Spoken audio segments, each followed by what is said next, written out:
Grace of God, which means every week I got to come up with a topic. And there are some topics that sort of wait in the wing.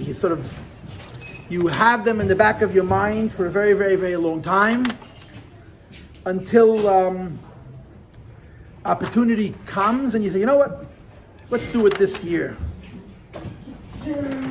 And the topic of tonight's class is the description of Rochel's beauty, right? We're holding Parshas Vayeitzei. I'm going to be honest, I did not learn Chitas today yet. I'm sorry. Forgive me, God. I hope to do it tonight. And of course, the Parsha begins with Yaakov Avinu leaving home. And the Chazal say that on the way, Eliphaz was Esav's son, was sent after Yaakov Avinu to kill him. Eliphaz had a gentleness, had a sensitivity, had a kindness, because he grew up in Yitzchak Avinu's house. So Eliphaz says to Yaakov Avinu, my father told me I should kill you. I don't want to lie to my father. I don't want to kill you either. So Yaakov says, simple solution. Only Choshev Kemeis, it says in Torah that a poor person is like a dead person. Take my wealth, and you can tell your father that you murdered me. So Eliphaz was a win-win. He took all of Yaakov Avinu's wealth, which of course he didn't mind doing, and he let Yaakov Avinu go to Haran penniless. Parenthetically, if we're talking about Eliphaz, I want to just add that first of all, you'll see in Vayishlach, next week's Parsha, Eliphaz is the grandfather of Amalek. In other words, Eliphaz's children are not all big tzaddikim. Some of them are rather big Rishoyim. Eliphaz also, there's a whole big mess with Mamzedis associated with Eliphaz. But what's strange about it is, it says in Chazal, it says in Sfarim, that there's a sefer in Tanakh called Job, that the Gemara says, it's the oldest sefer in the whole Tanakh. Moshe Rabbeinu, cost of Sifrei v'Sefer Iyov, Moshe Rabbeinu wrote the book of Job. In other words, Iyov is in Ksuvim. And Ksuvim is lower than Nevi'im, and Nevi'im is lower than Torah. And Moshe Rabbeinu, who wrote the Torah, also wrote Sefer Iyov. And the book of Iyov, for those who are not familiar, it's the classic question of why do bad things happen to good people. That's what the Sefer Iyov is about. And the story is about this man, who's a really, really righteous man, a wonderful, wonderful man, that the Satan is picking on him. The Satan is picking on this guy, and the Eibishter tests him, but the Satan tests him with the Eibishter's permission. First with his wealth and with his family, then later with his own health. And Iyov becomes a miserable man. He has every suffering in the world. He loses all of his wealth, he loses his whole family. He becomes infested with all kinds of illnesses and diseases. And he's visited by several men. And one of them is a man named Eliphaz. And it says in some Sfarim that the Eliphaz who was a visitor of Iyov was Eliphaz, the son of Esav. Now why is this significant? Because the story of Iyov is a story about non-Jews, about Gentiles, a story about Goyim. So there's 5 personalities in the Sefer Iyov. There's Iyov himself, then 3 men come to see him. At the very end of the Sefer, a 4th man comes. I don't remember their names offhand. One of them is Eliphaz. And there's a presumption that they were all Nevi'im. They were prophets. Non-Jews, they were prophets.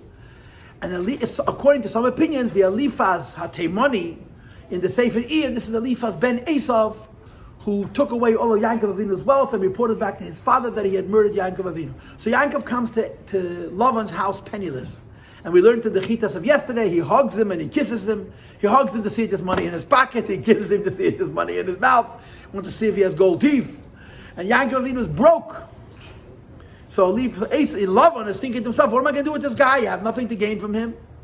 On the other hand, he's his relative. So he puts him to work. He becomes a shepherd. And of course, the end of the story is that he marries Leah and Rochel, and then of course a little bit later on he marries Bilhah and Zilpah. So the drama, there's a lot of drama to the story. The story is very poignant. But the drama of the story is that there was a rumor, there was, so to speak, a presumption amongst people that said that Rivka has 2 sons and Lavan has 2 daughters.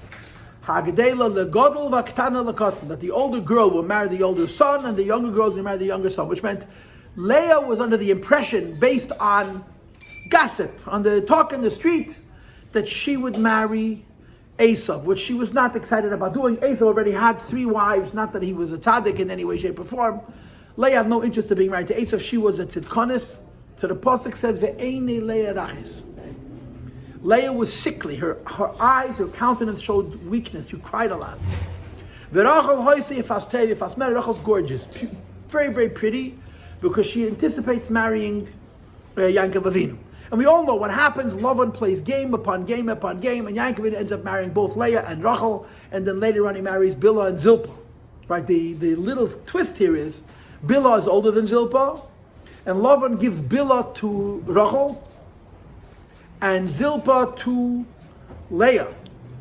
The older maid to the younger daughter, and the younger maid to the older daughter. This is part of the way he's trying to trick Yaakov Avinu into marrying Leah, and then the way it all plays out is Rochel has no children, so she gives Bilhah to Yaakov Avinu, and they have 2 sons, and then Leah gives Zilpah to Yaakov Avinu, and Zilpah is so young that when she becomes pregnant, nobody even knows she's pregnant, just suddenly has a baby because she was so young. She was before the age where she was ovulating. Whatever age she was, but it says in the Chumash, it doesn't say Vataylet. Nobody knew she was pregnant. So this is the story of our Pash, right? The story of the 12 sons of Yaakov Avinu. Of course, you know the Chassidus, that the Avram has 2 sons, one is a Rochel. Yitzchak has 2 sons, one is a Rochel. Yaakov has 12 sons, all born outside of Eretz Yisrael, and Dafke, his children, are Mitasei Shleima, his bed is perfect, all of his children are tzaddikim, and so on. Now the topic that I want to talk to, that I've sort of waited for an opportunity to talk about, is the meaning of these words. She had a beautiful toyar. Toyar means, I don't know what words to use in English. Toyar means shape. And mara means, I guess, glow. That's the best way to translate the words. And this is our topic. We're going to be talking about the Rochel hoisi efas toy efas mara. That was very, very pretty. So the beginning of the class is a medrash. And I was very surprised, actually, when I started doing the research. I found much less material than I thought. There's 2 little medrashim on this. The medrash says, what is the meaning of Rochel hoisei efas teir v'efas mera? What is the significance? What is the meaning of Rochel was so pretty? So the medrash says, it's based on a Gemara, that Shmua teir v'tadashenotzim. Shmua teir is a pasuk in Tilim. Shmua teir v'tadashenotzim means that Shmua teva, when you hear good news, it makes your bones fat, rich. And there's actually a story in the Gemara, in Masechta Gittin, that Aspasionis, Vaspian, he was sent from Rome to destroy the Beis HaMikdash. And Rabbi Yochanan ben Zakkai snuck out of Yerushalayim under the guise of having passed away, so they should be able to bury him. And he came to Aspasionis, and he greeted him as the Caesar, as the Caesar, as the king. And Vaspian told him, Aspasionis told him, when you honor a general as a king, you're a meirid b'malchus. And Rabbi Yochanan ben Zakkai said, no, you're the king. And as they were talking, a runner came from Rome to tell him that the Caesar, the Caesar, had died. Who was the longest running Caesar? Rabbi Fenton? Before Vaspian? He didn't have any children. Come on. The Caesar before Vespasian was Octavius? Maybe. How do you say it in Russian from Gemara? One of the Caesars had a very long life, but he had no children. And they appointed, the Senate appointed Vaspian, Aspasionis, to be the successor. So it was true that he was like a case. So Aspasionis left, and he sent Titus. And Titus was the one who actually destroyed the Beis HaMikdash. But the Gemara tells the story, it's a really interesting story, that Aspasionis is putting on his shoes. Rabbi Yochanan ben Zakkai calls him king, and Aspasionis objects. He says, when you call me a king, it's Ihmanida b'malchus. And as they're talking, somebody comes and informs Aspasionis he's becoming a king. So the Gemara says that the shoe he had on, he couldn't take off, and the shoe he had off, he couldn't put on. His shoes didn't fit. So Rabbi Yochanan ben Zakkai says, this is what the Torah says, when you hear very, very good news, it literally swells your limbs. And if you want to take the shoe off that you're wearing, and you want to put the shoe on that you can't put on, bring someone that you hate very much. A person to you is ugly and hateful, and you'll calm down from this great delight of being informed that you're king, and the shoes will fit. So they brought something very ugly, and the shoe that was on came off, and the shoe that was off went on. So there's a pasuk, Shmua toiva tadashenotzim. Good news actually fattens a purse. Now we know this story from the Hayom Yom. That in the Hayom Yom you have that it says in Hayom Yom that the Machon was Shomen Begufei Me'amidas Amen Yehesh Me'Rabba. The Machon was a Talmud of the Bagid. He had been by the Baal Shem Tov also. He was a tzaddik gomer, was a perfect tzaddik, was a very close friend of the Alter Rebbe's. The Machon was very fat. From Amen Yehesh Me'Rabba. Basically, everybody knows a lot of people are fat from Beit Minim Zenis and from Shakal Yebedvare. He was fat from Amen Yehesh Me'Rabba. Because he got such oine, he got such pleasure from saying Amen Yehesh Me'Rabba that he was Shomen Begufei, physically hefty from saying Amen Yehesh Me'Rabba. So Rochel's beauty, it says in the Medrash, was from the rumor. The same rumor that made Leah feel so inadequate, that she looked ugly because she was always crying, is part of the reason Rochel was so attractive, was because the awareness, the rumor, the gossip, that that the younger girl was going to marry Yaakov Avinu, this is what made her look very, very beautiful. Now, what is the meaning of the word Yifas Teyar, and what is the meaning of Yifas Mare? So almost all the Rishonim, you have all the Rishonim say basically the same thing. You have Rashi, you have Rashbam, you have Sipornu, you have Even Ezra. Everybody pretty much says the same thing. Yifas Teyar means that the physical shape of her body was very proportionate. In other words, she didn't have a long nose, she wasn't too short, she wasn't too tall. Her evarim, the chitoch evarim, that means that the organs, the limbs of her body were very, very beautiful, very proportionate, very exact.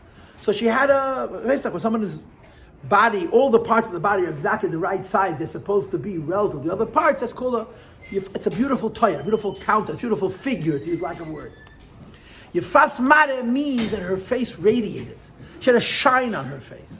So Yifas Mare means something much more. Yifei Mare means much more than Yifei Teyar. Yifei Teyar means you're a physical beauty. Yifei Mare means you have a spiritual beauty, or a charm, or a grace, or something about your countenance that's radiant, that's beautiful. And there's a very big difference between Yifei Teyar and Yifei Mare. But they go together. They really go together. If a person who's physically ugly doesn't usually have a radiant countenance. A person who's physically beautiful, so then it's a possibility that they will also have a transcendent beauty, a beauty that has to do with the radiance on their face. Yefei Mara. One, so to speak, brings to the other. Ubahagdama, let me give you the exception to the rule. The exception to the rule was Esther, according to some opinions. In the Gemara it says that Esther Yerakrakas Hoisa. Esther was yellow, she was green, she was pale, she wasn't pretty. The Abish to put on Esther a chain that overrode the fact that she was physically not so pretty. By Rochel it says, no, she was Yefas Teyar and she was Yefas Mara. She had both. So let's talk about this a little bit. Okay? And I'm going to start from a place where I love to start, because this is a topic that I love to talk about, and if you've been here, if this is your second here, you've certainly heard me say this already in the past, okay? One of the most interesting words in the Torah is the word chein, chesnun, chein. In Eishes Chayil it says, sheker achein ve'evel hayefi. And the translation of the word chein, in the English translation, sheker achein, vanity is false. I have no idea how chein became vanity, but that's how it's translated in English. Sheker achein ve'evel hayefi. Sheker means vanity is false, and beauty is hevel, is without substance. Isha yiras Hashem hitashala. But in Chumash, you have more than once. Va'ato im no matasi chein. Moshe Rabbeinu says im no matasi chein. Put your hands on, rub your hand on the table. Yaakov says to Esav in next week's Parshas, Vayishlach im no matasi chein.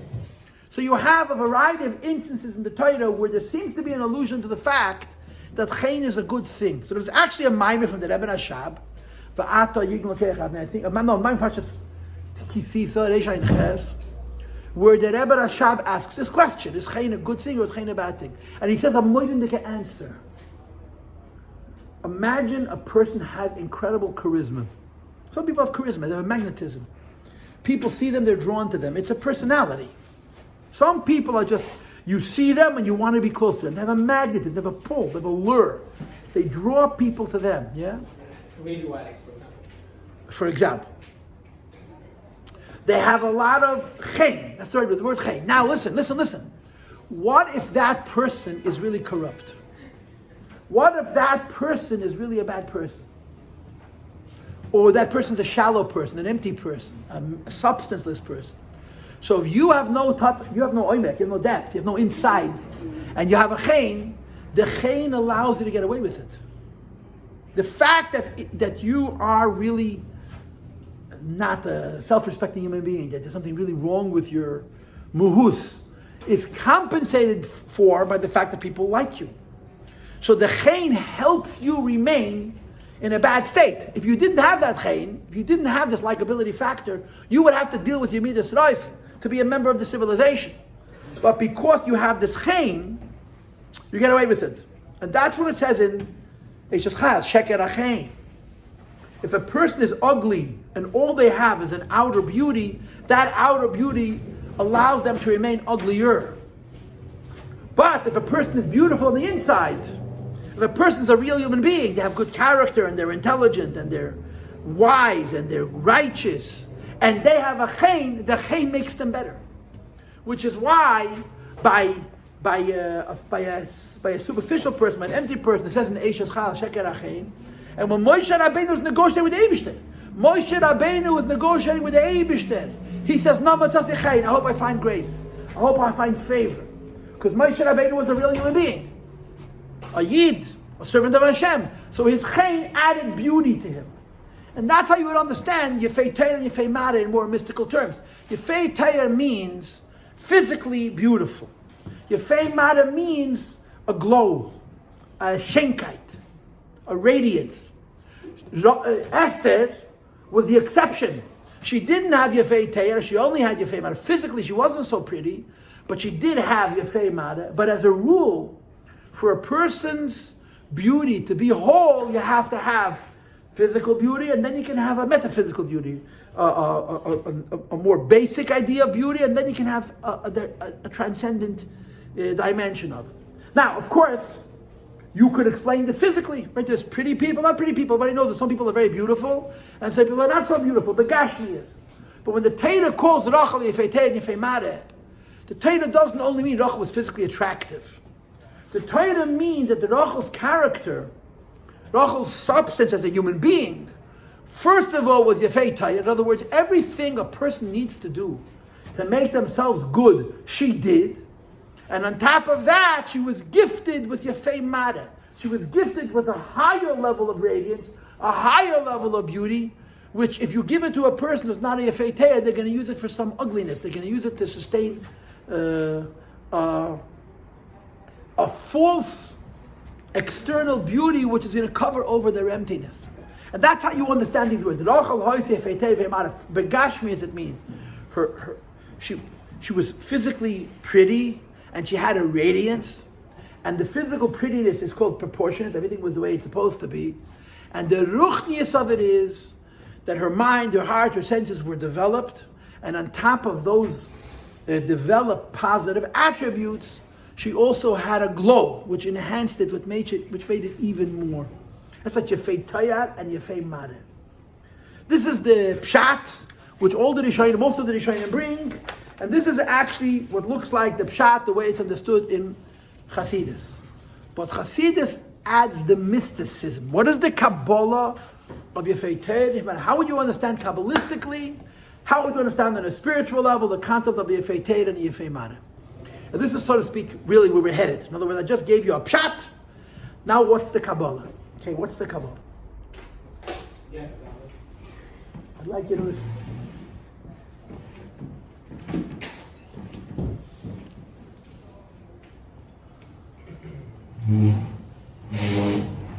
Kabbalah speaks about infinity. Kabbalah speaks about Ein Sof. For obvious reasons, right? Elokus, godliness, is called Oyer Ein Sof. A light which has no limit. It's Ein Sof, it's infinite. However you understand the word infinity, it's a very, very complicated issue. But basically, Kabbalah speaks about infinity. When Kabbalah speaks about infinity, there's two models to infinity. And I just want to make something very clear. We're not talking about God, we're talking about godliness. We're not talking about Elokah, we're talking about Elokus. We're not talking about God, we're talking about Getlach. Godliness. Godliness is not the Eibishter anymore, it's not the world yet, it's not creation.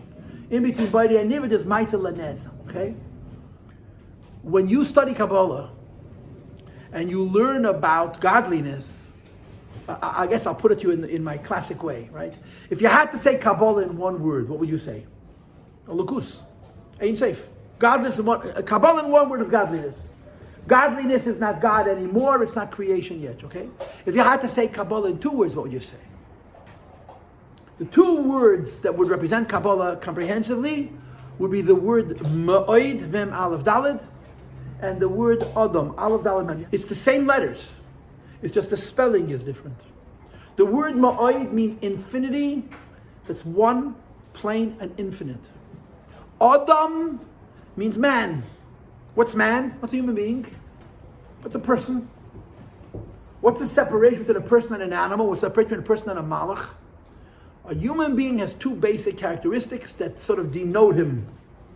The first is a medrash, and the second is a Rambam. The medrash says that the translation of the word Adam, Aleph Daled Mem, man is min ha'yoynu min ha'tachteinim. The best of man is higher than the highest angels. The worst of man is worse than the most cruel animal. The word Adam denotes min ha'yoynu u'min ha'tachteinim, for the highest levels and the lowest levels. The Rambam adds another quality that's unique to Adam, that he says, Baal kol ha'palim kulam. Every animal, and by the same token, every angel, has a limited number of emotions. Meaning, animals that nature is chesed cannot do gevura, it's against their nature. Animals whose nature is gevura cannot do chesed, it's against their nature. Hashem does not give animals a full panorama, a full cross-section of emotions from the extreme of kindness to the extreme of cruelty. So every animal and every malach is given a slice, a sliver of emotion. And they can't change their nature. Which means they don't really have free will. To have free will, you have to be able to choose every option. But if your personality is limited to one cross-section, one piece of the rainbow of emotions, you can only choose within that parameter, you have no free will.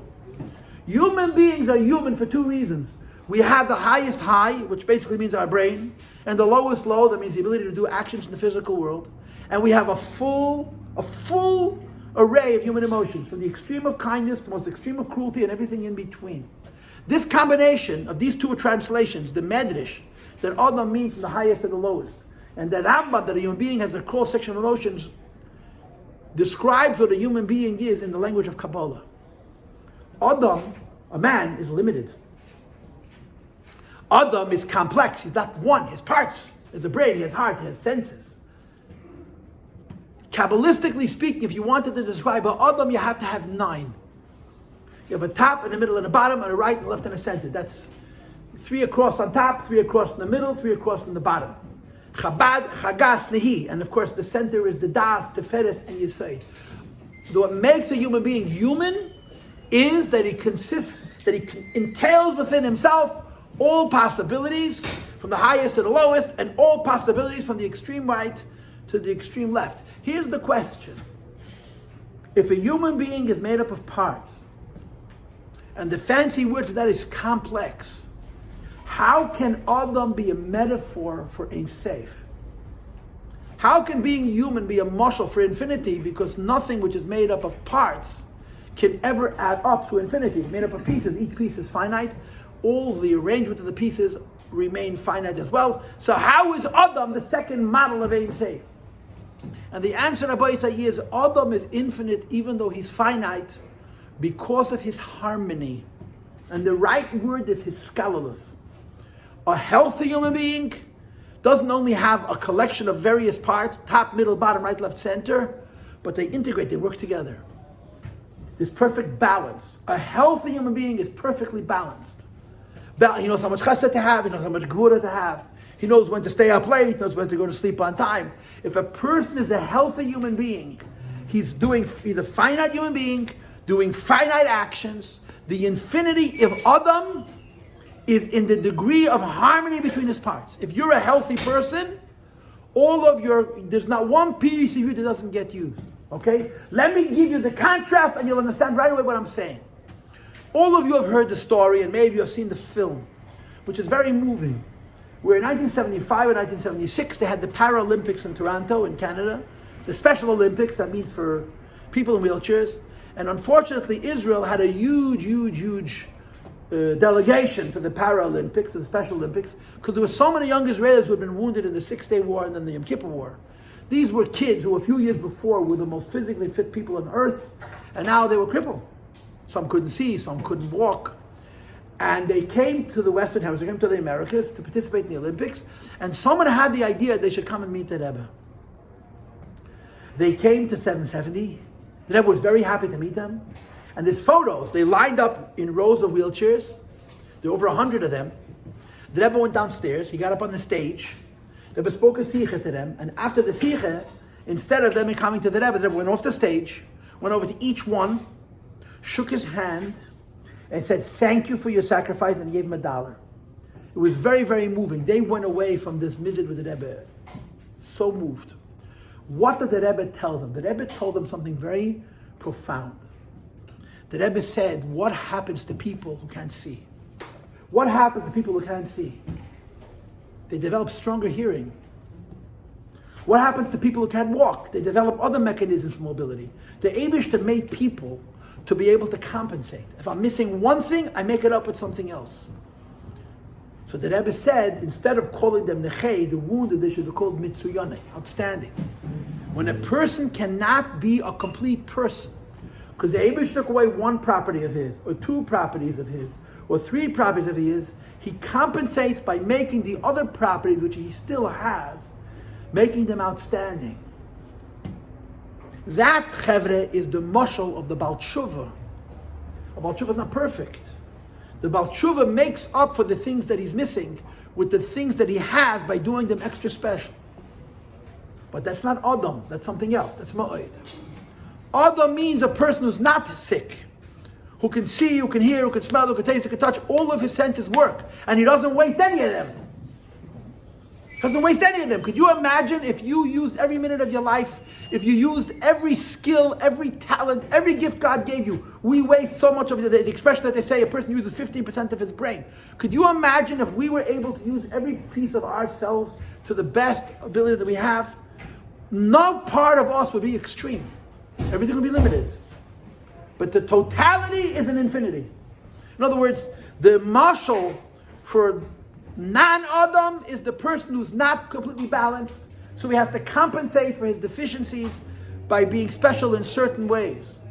The mashal of Adam means a human being, he's not extreme in anything, but he uses every single part of his of the arsenal of gifts that Hashem gave him to be a human being. That's an Adam, it's a mensch. So Chassidus makes the argument, Kabbalah makes the argument, if each one of us would use every single thing we were given and not waste anything, what we're doing would be finite, but the exactitude, the perfection, is an expression of Ein Sof. No human being could be perfect without God. So if imagine a human being never wasted a minute of his life, never wasted one faculty, never had one skill, he used every part of himself, he has everything that is available completely, that's called an Adam. That's a mashal for Ein Sof, even though it's finite, not because he's doing something infinite, but the harmony in his being adds up to an infinity. Rabbi say that's the type Yefei Toya, Rapi Kabbalah. Rochel is Yefei Toya. Yefei Toya means she's beautiful in her body. Meaning, a human being is made up of many parts. Most of us use some parts of ourselves and we don't use others, right? There are people in this room who are great at music. People in this room are great at arts. People in this room are great at sports. Everybody could be quite good at everything. Obviously, in some things they'll be exceptional. If each one of us utilized every faculty that Yebishter gave us to the max that we could, we would be called the Yefei Toya. Our beauty is not measured in being exceptional in one thing. Being exceptional in one thing is called mitzuyan. That's a symptom of being lacking in other things. If we use every single faculty that Yebishter gave us, we would be called Yefei Toya. Rochel was a Yefei Toya. There wasn't a skill that God gave that she didn't use. There wasn't a quality, there wasn't a property, there wasn't an aspect of her humanity that was not maximized to the best of her ability. It's called the Yefei Toya, which is really, for the Kabbalists in the room, what Atzilus is. Atzilus is infinite, not because of its infinity. Ein Sof is infinite because of its infinity. Atzilus is infinite because of its balance. And Chassidus argues perfect balance is an expression of infinity. In order to have perfect balance, every single part of the person has to be integrated with the other part. Imagine a community that has 500 families. And every single person in that community feels absolutely needed. If one person misses, the whole community falls to pieces. Imagine a community where nobody felt vestigial, nobody needs me. It's a finite number of people. But if you have a finite community of people where everybody feels very needed, that harmony, that achdus, is ain't safe. Even though the pieces of the unity are quite finite. Because to create within a complex system such a harmony where every single piece is necessary to contribute to the greater whole, and it adds up to perfection, Yefei Toyar is an expression of Ein Seif. So Chassidus makes this argument. You cannot be Yefei Mada without Yefei Toyar. Notwithstanding Esther. Yefei Toyar means your humanity is perfect. Every skill you have, every quality, every property, every gift that Hashem gave a human being, this human being uses fully. What's Yefei Mada? Yefei Mada means a person who uses every single gift Hashem gave him is blessed with a radiance, with a lichtigkeit, with a shine on his face. That shine is higher than his Yefei Toyar. Yefei Toyar means every minute of my life, every skill in my life, every aspect of my being, I use constructively. Yefei Mada means that because I am so beautiful, I'm so whole and so complete in using all the aspects of myself for Avodas Hashem, there's a light, there's a transcendence. So to say it in other words, Yefei Mada would be the Ein Seif, would be the Ma'or on top of the other. If a person is perfectly balanced, if his Yefei Toyar is exact, so then on top of the Yefei Toyar, there could also be a Yefei Mada. Now the Maimorim, I'm going to stop in 1 minute, Rabbi. The Maimorim that talk about Yefei Mada, Yefei Toyar, make the following argument. If you look at Parshas Vayetzei in Teireh, the Alter Rebbe has a Maimon, so whatever it says, Vayeitzei. So the Alter Rebbe explains that a human being was meant to be beautiful. First of all, beautiful Yefei Toyar. To be beautiful means you're not allowed to waste anything God gave you. Not your mind, not your heart, not your senses, nothing. Everything has to be utilized. And if you utilize all of your senses, you can become a Yefei Toyar, and then you're zoicha to be given Milmaila, what's called Yefei Mada, a radiance, a lichtigkeit. But unfortunately, most people are not zoicha to that. There are very few people that you know that could say that they don't waste any skill that they have. They don't waste any time, they don't waste any opportunity. It takes a special kind of will and a special kind of health, psychological health, for a person to use every single gift that God gave him to the maximum. So what are you supposed to do if you don't have Yefei Toyar and therefore you're not zeichet Yefei Mada? So the answer is, then you do the other model. If you cannot achieve infinity by balance, Yefei Toyar, and that the graduation, the reward for the balance is Yefei Mada, is a lichtigkeit, the alternative is what the Baal Mum does, the Baal Tshuva does. If a person is wounded and not all the pieces of his plumbing work, so the pieces that do work, he uses even better than the Yefei Toyar does. His eyes don't work, but his ears work. The Yefei Toyar is balanced. He has eyes and ears. So his eyes don't work too hard. His ears, nothing works too hard. The infinity in the Yefei Toyar is all about the balance. If a person is not able to have that balance, so then they become what we would call the Baal Tshuva. He's called Mitsuyan. He's not balanced, but the things that he has, that he's able to utilize, he utilizes even more than the Yefei Toyar utilizes it. Okay, this is I took 2 words in the Parsha, right? Rochel was very pretty, and I shared with you insights from different svarim that make it very beautiful, very meaningful. Okay? Thank you for listening. And I'm not minded. Okay, shkaya.